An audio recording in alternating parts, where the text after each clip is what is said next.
Okay, how you doing, guys? So, as promised, here's the video on how to finish off this model. Now, in class, we got this far where we were able to trim all these surfaces together, and then we ran out of time. So, we're back at it, and in this video, I want to show you guys how to finish off this edge. And I realized that, you know, this surface being segmented into like 3 parts, it's not sitting well with me. After class, James and I met to work on his file, and with his file, he had a similar problem where the surface that was created from the surface sweep was not right, and we needed to think of a plan B. And I feel like my file here is also in the same boat, where this being cut into 2 pieces is not right either.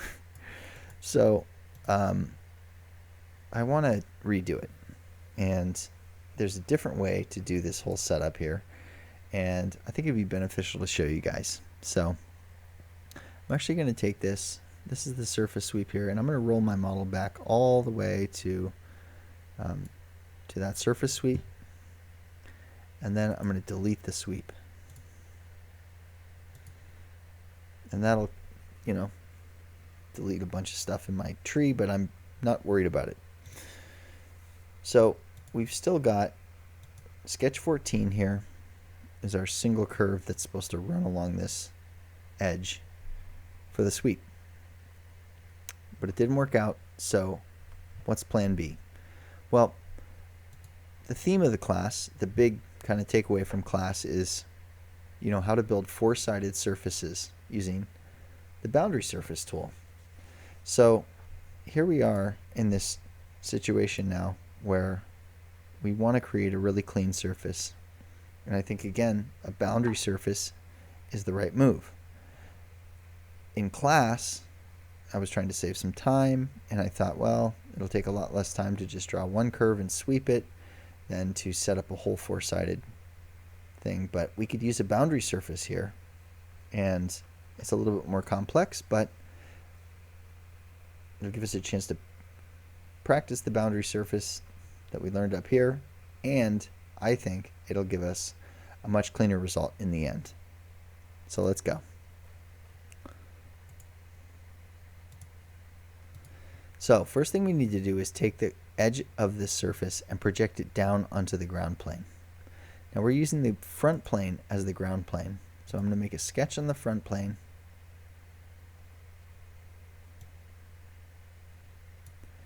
And I'm going to take this edge, and I'm going to use convert entities to project this edge down onto the ground plane. And right away I see that the curve here is pretty far away from where this edge actually lives. That is likely why there was so much inconsistency built in the sweep. So okay, that's good to know. Now all we have to do is move this curve over to the projected curve and connect it. So we'll connect this point to this point.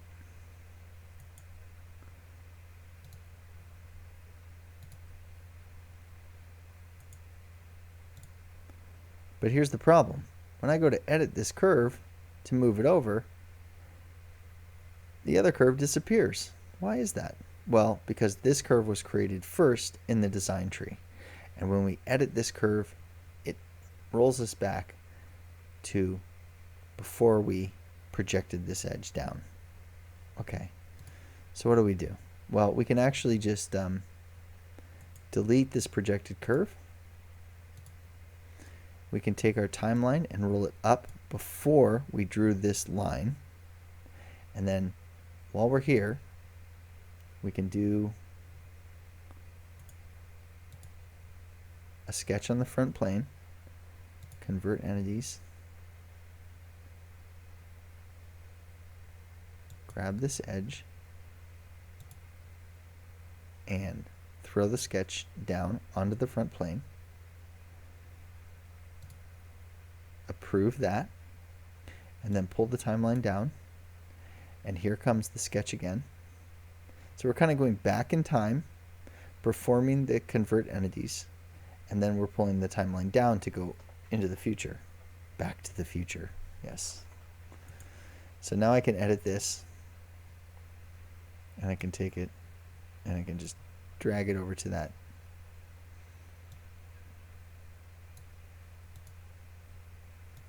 I've got a horizontal relation on this sketch, and in this new method I don't want that, so I'm going to delete it.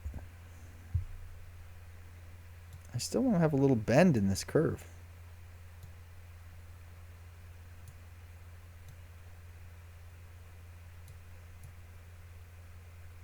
So there you go. Perfect. Okay, so now we have one edge, 2, and 3. We need 4. So the question is, how do we connect the end of this point to this edge up here? Well, we've got sketch number 2, or sorry, plane number 2. It's hanging out back there. And that is right in line with everything we need to connect. So we make a sketch on plane number 2. We grab our spline tool. And we go from this point to this point. Okay.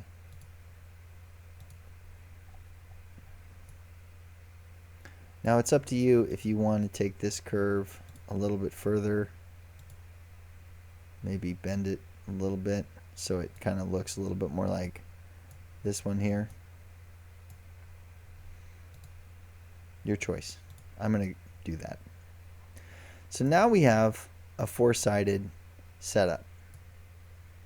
And the other benefit of this scenario is that with the four-sided set, we won't have this surface rolling down here, and we won't have to trim off the bottom. It's just a lot cleaner of a setup, and these perimeter curves kind of constrain the whole setup so that we can keep this surface in line and it won't do anything we don't want it to do. So I'm going to take boundary surface, and I'll go top to bottom and front to back. Good. All these flags can just be left as is because they're not exactly touching any other surfaces except for this one, and we don't want to blend those two surfaces. We want to keep the hard edge there, so we leave it as none. So that is much better in the sense that it's not all broken up into different segments like it was before. It's one clean surface, which is better. Plus, it's flat on the bottom, like I mentioned, so we're good. Yeah, right. Now, next question. What do we do from there? Well, let's split.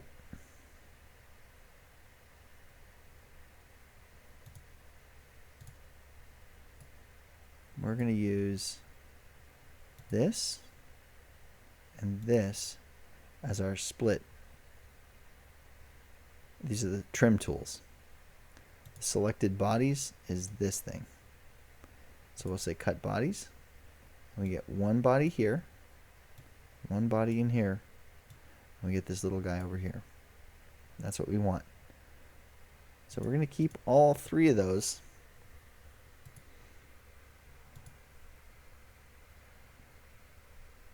Hold up.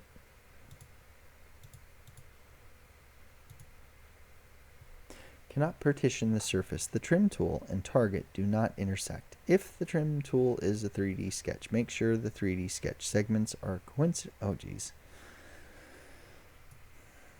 What are you talking about?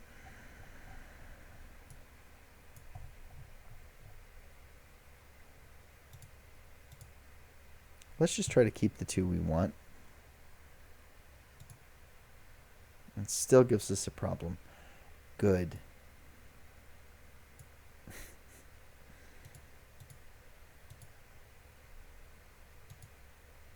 Oh, well, that's frustrating. It's too bad.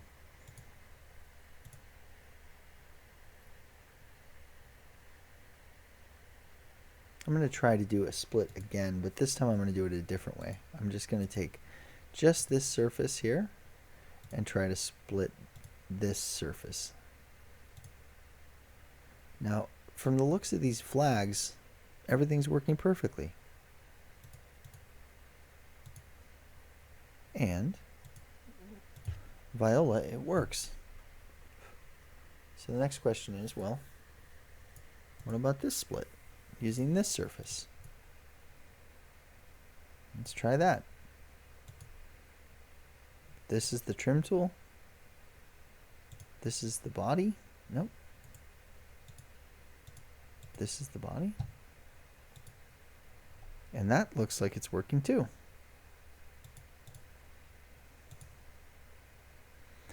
I guess we have a problem. Now, somewhere back in history, we had trimmed this surface with this one, so let's go find out where that is. It's here, looks like. Yeah, it's this one. Let me delete this. Okay, good, good. That'll just bring us back. Again, split with this surface is going to trim.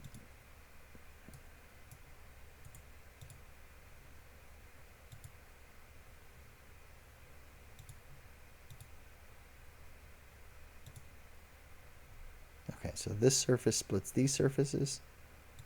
One more time. More problems. What a cool video.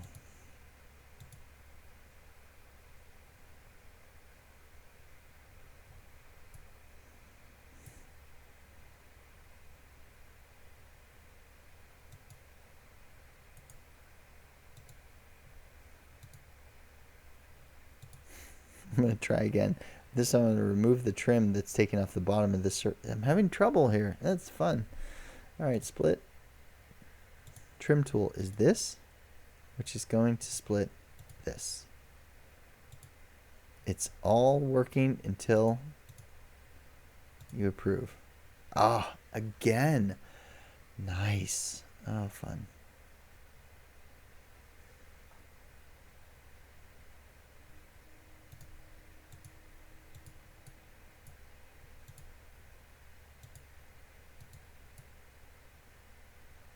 It's an interesting scenario that this worked previously, but not now that I'm recording and it's getting later.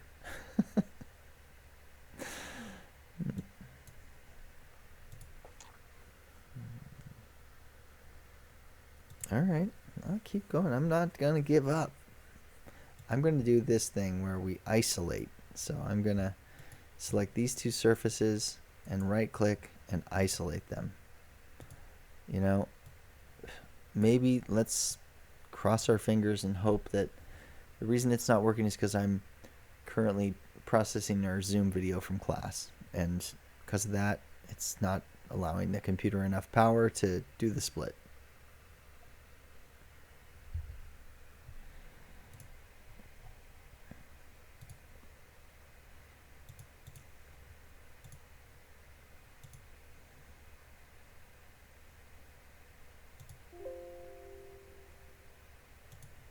That was just all wrong, excuse me.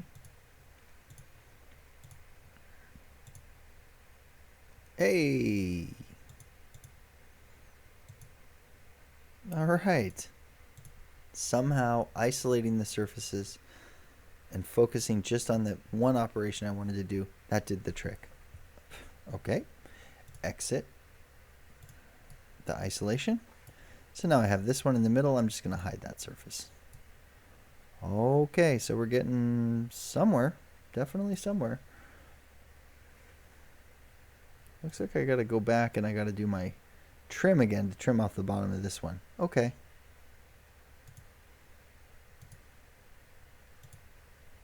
I'm just going to do it in 3D. Done. Good, good. Okay, one more little trim to do. This trims this. And one more trim on this side. This trims this. Okie dokie.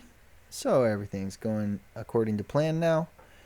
And let's see how much we can get back from what we did in class together. So I'll just take my timeline bar and roll it back to the front.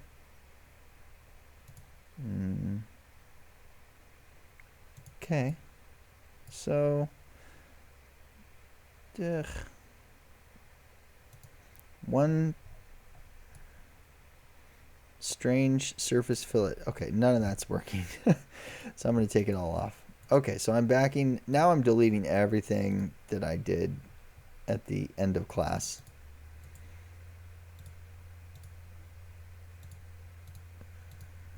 And we're just going to redo everything from this point here. I also want to look at the model from this angle. Just make sure this edge is nice and flat, and it is. So good. Okay, here we go. Knit surface. I'm just going to grab everything here and just knit everything into one. Perfect. Now that everything's knit, we can add some fillets. 1.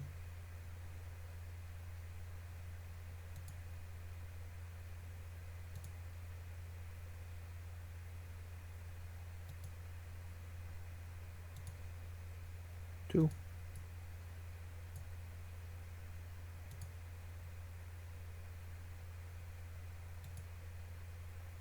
3.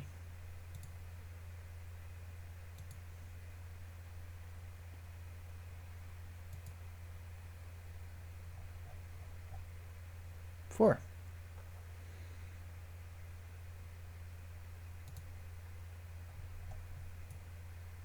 And we're done. I mentioned it a few times in class, but here's a good example of when this should be happening. Use Keyshot to check your work. You know, here in SolidWorks we have the real view graphics to put some light and shadow on our model, and that's okay. We have the ability to turn off the edges, and that's okay. And to be honest, everything's looking pretty clean on both sides. But still, I feel like we want to see what this thing looks like in all its glory. So I'm going to save my work. I'm actually just going to add a little R2 to the name, and that just saves this latest version but leaves behind the version we did in class. I'm going to open up Keyshot, and I'm going to throw the file into Keyshot and check the seams. So we'll say import. Here's R2.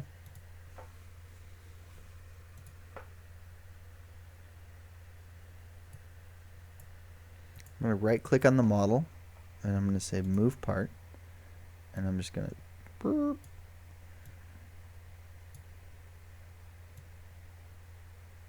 kind of rotate it into position here. And I don't know, matte blue.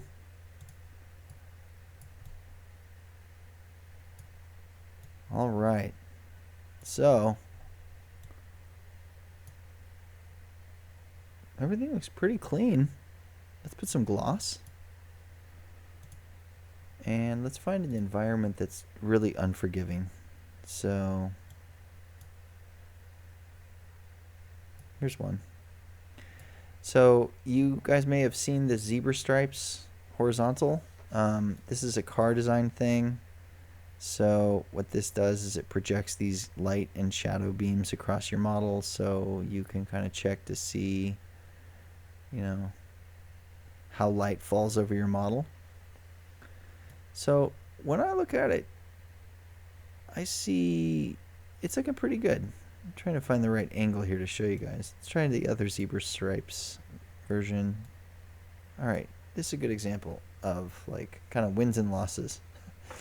So we've got nice clean shadow and light falling across the seam here, but then you can see this stagger right here, which means that the seam coming from here across, it's curvature continuous, it's blended well here at the top, but then it starts to fail right here and starts to stagger a little bit. So I could go a little bit further with the blending here, but it's not horrible, and I think we still have the main gist of the form, which is what's most important for our class. I'll just take the Will Gibbons environment here and drag it on just to take a look. And you can see that stagger in the highlight again. And for an Intro to 3D CAD class, the only extent we have is to discuss here is just to show you how to use light to determine the quality of your surfaces and what to watch out for in terms of blending surfaces. So if you see a stagger like this, you know you've got more work to do. As we roll this highlight back to about here, you can see that it's nice and clean and smooth. So it means we have a clean transition up here that's a little bit weaker down here. So we could work on this model more. But everything else looks pretty good, and I'm happy with it. So that's the end of the video. Thanks a lot for watching, and good luck with it, guys.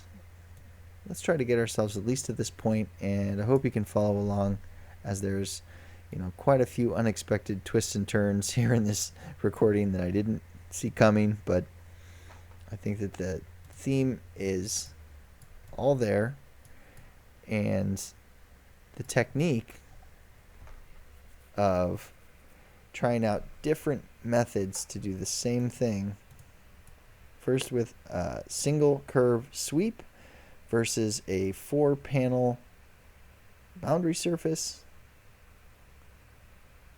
provides a good example of really what 3D CAD's all about, that there's always multiple ways to do each thing you're trying to do, and it's up to you as the designer and the CAD modeler to try out each way and find the best solution. And so I'll leave it up to you from there. Thanks a lot for watching. Bye-bye.